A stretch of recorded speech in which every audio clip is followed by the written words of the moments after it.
Hello friends, welcome back to KGC. So today we are going to complete our chapter 9 which is Urban Livelihood of class 6 Political Science और ये हमारे class 6 की Political Science वाली जो series थी उसका last chapter है because ये लास्ट चैप्टर है बुक में। ओके तो ये चैप्टर कंप्लीट करते हैं आज और देखते हैं कि अर्बन लाइवलीहुड में है क्या। तो ये जो पहला सीन था ये अर्बन लाइवलीहुड का एक नॉर्मल सा उन्होंने दिया हुआ है बुक में, आपको देखने में समझ में आ रहा होगा कि क्या काम लोग करते हैं। जैसे ये एक स्केच है, ऐसा तो होता नहीं है वैसे अर्बन एरियाज़ में, but okay. So now moving on, हमने ये देखा है कि अर्बन एरियाज़ में लोग क्या क्या काम करते हैं। हम लोग देखते हैं कि बहुत सारे लोग जो हैं वो स्ट्रीट में वेंडर्स होते हैं, बहुत सारे लोग अलग अलग काम करते हैं, बहुत सारे लोग रिच होते हैं, पुअर होते हैं, मिडिल क्लास होती है।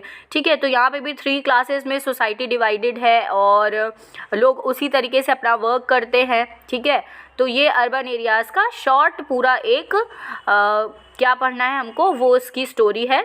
ठीक है, तो अब आते हैं हम लोग आगे कि चैप्टर में क्या है। तो बेसिकली इस चैप्टर में इतना कुछ खास है नहीं, बस उसमें उन्होंने स्टोरीज़ दी हैं और बताया है कि ये काम कोई करता है, ये काम कोई करता है, दैट्स इट, इतना ही है चैप्टर।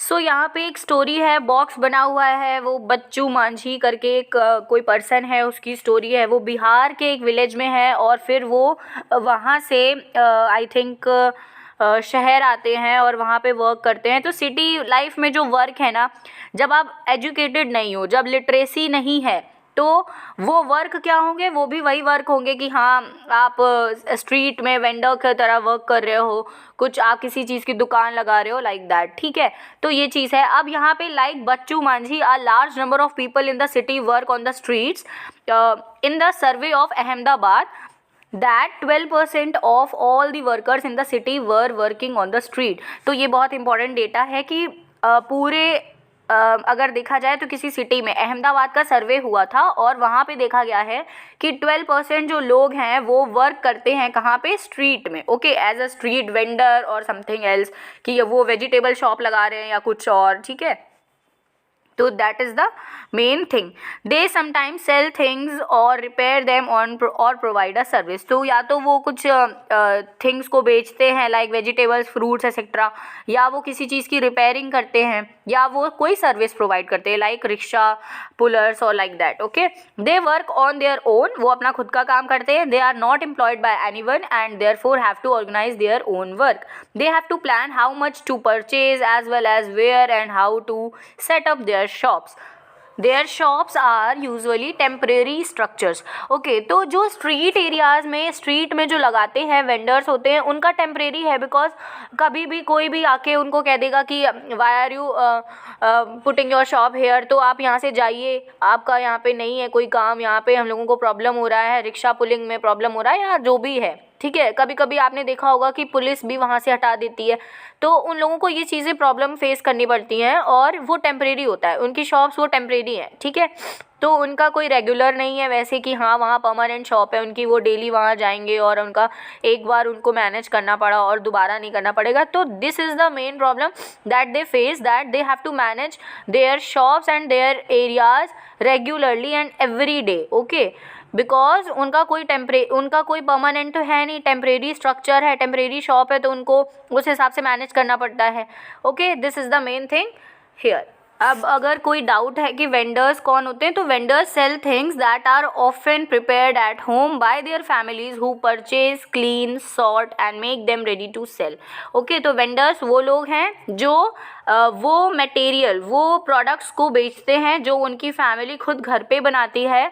ओके, एंड जो हैंडमेड प्रोडक्ट्स होते हैं ना वो बेचते हैं और लोग उनको खरीदते हैं, those are called vendors. Okay, for example those who sell food और snacks on the street prepare most of these at home. Okay, जैसे हम लोगों ने नॉर्मल देखा बताशे वाला, ओके, पानी पूरी वाला और ये सारी चीज़ें, तो ये सब कौन है, ये वेंडर्स हैं। Okay, Street vending was till recently looked upon only as an obstruction to traffic and to people walking। अभी जैसे मैंने बताया कि स्ट्रीट वेंडिंग जो लोग करते हैं उनको एज अ ऑब्स्ट्रक्शन देखते हैं लोग, बिकॉज देखते हैं कि ये लोग यहाँ पे बीच में आ रहे हैं, यहाँ से निकलना मुश्किल हो रहा है, तो पुलिस उनको हटाती है कि यहाँ पे रिक्शा खड़ा होता है, यहाँ पे ये है। तो ये सारी चीज़ें कॉमन है ओके अर्बन एरियाज़ में। However, with the effort of many organizations, it is now recognized as a general benefit and as a right of people to earn their livelihood. तो वेंडिंग जो है, ये जो वेंडिंग्स करते हैं लोग, वेंडर्स जो होते हैं, तो एज अ पॉजिटिव एक्सपेक्ट ये देखा गया है सोसाइटी में कि लोग जो बिल्कुल अर्न नहीं कर पा रहे हैं तो भी वो कुछ ना कुछ करके कुछ ना कुछ अर्न कर ले रहे हैं, and they are making their living very sustainable. Okay, the government is thinking to do modify the law that ban street vendors. तो गवर्नमेंट थिंक कर रही है कि कैसे उस लॉ को मॉडिफाई करना चाहिए जो जिसने बैन किया हुआ है स्ट्रीट वेंडर्स को. ठीक है, तो बेसिकली एक लॉ है जो स्ट्रीट वेंडिंग को बैन करता है. ओके, तो गवर्नमेंट उसमें कुछ ना कुछ अमेंडमेंट्स करेगी, समथिंग एल्स, जिससे कि स्ट्रीट वेंडर्स को कोई प्रॉब्लम ना आए, because their that is the only thing they earn. Okay, वो वैसे ही अर्न करते हैं और उनके पास कोई और दूसरा ऑप्शन नहीं है. So that is main thing कि ये चीज़ सोचनी है और उसको लॉ को अमेंड करना है जिससे कि उन लोगों को प्रॉब्लम ना हो और पॉपुलेशन और बेसिक जो जनता है उसको भी प्रॉब्लम ना हो, बिकॉज वहाँ से निकलना और ये सारी चीज़ें जिसकी वजह से एक्सीडेंट्स और ये सारी चीज़ें ना हो, ट्रैफिक ना लगे, that is the main cause here and this have to be in recognition. So यहाँ पे एक दो स्टोरीज़ दी गई हैं. जैसे मार्केट की स्टोरी है, तो कोई कज़िन और मतलब वो लोग मार्केट जाते हैं, वो देखते हैं कि कौन सी चीज़ें सेल हो रही हैं. ओके, हरप्रीत एंड वंदना ये बिज़नेस पर्सन्स हैं. ठीक है, तो ये कौन सी चीज़ें सेल करते हैं, इसमें दिवाली फेस्टिवल का टाइम है तो वो उनका है कि वो अपनी शॉप में कौन कौन सी चीज़ें सेल करते हैं. रेडीमेड क्लोथ्स हैं, डिज़ाइनर कपड़े हैं, what are the things they sell.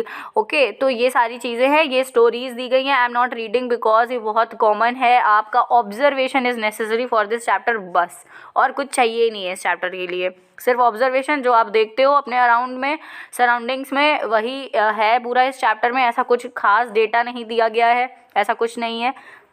So basically यहाँ पे एक मेन चीज़ और है कि जॉब्स कितने तरीके की होती है. तो जॉब्स होती है दो तरीके की. ओके, एक होती है टेम्परेरी, एक होती है परमानेंट. तो टेम्परेरी जॉब्स में क्या होता है, कोई जॉब सिक्योरिटी नहीं होती. परमानेंट जॉब्स में जॉब सिक्योरिटी होती है.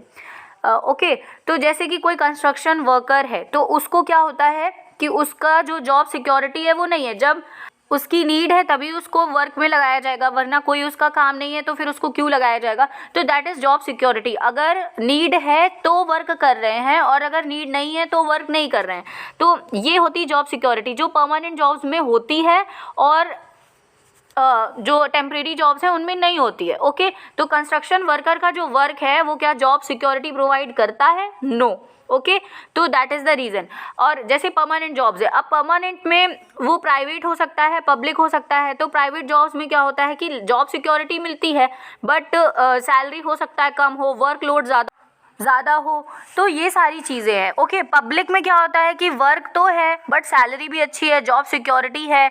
तो ये भी है कि हो सकता है पब्लिक में सैलरी कम भी हो बट स्टिल ये होता है कि आपके पास वर्क है और आपको इतना लोड भी, क्योंकि आपने देखा है ना गवर्नमेंट एम्प्लॉयज़ क्या होते हैं, ज़्यादा लोड लेते हैं क्या? नहीं लेते हैं. ओके, तो प्राइवेट में जो है अगर आप लोड नहीं लोगे वर्क का, आपको अगर आप टाइमली वर्क नहीं कंप्लीट करोगे तो आपको निकाल दिया जाएगा. That is the thing. तो जॉब सिक्योरिटी यहाँ पे देते हैं बट आपके वर्क के अकॉर्डिंग. ओके, और एक दो चीज़ें हैं जैसे कि रेगुलरली सैलरी मिलती है, हर मंथ आपको सैलरी मिलेगी. ठीक है, और फिर ऑफ मिलेगा, संडे ऑफ मिलेगा या सैटरडे और संडे दो दिन ऑफ होता है कहीं कहीं.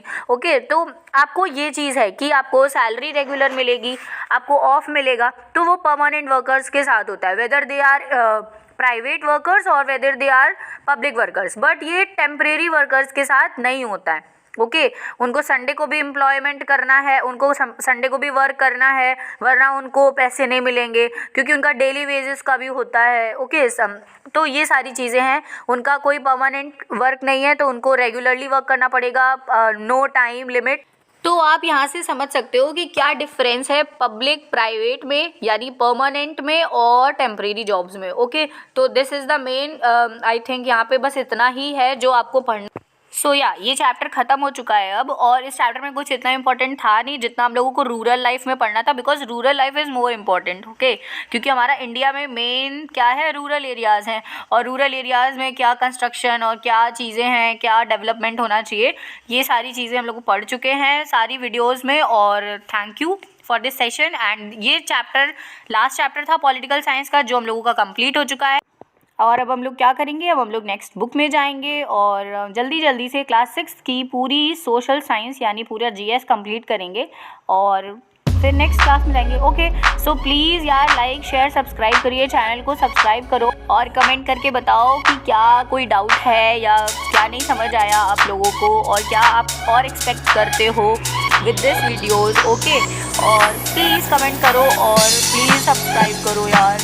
Okay, bye bye.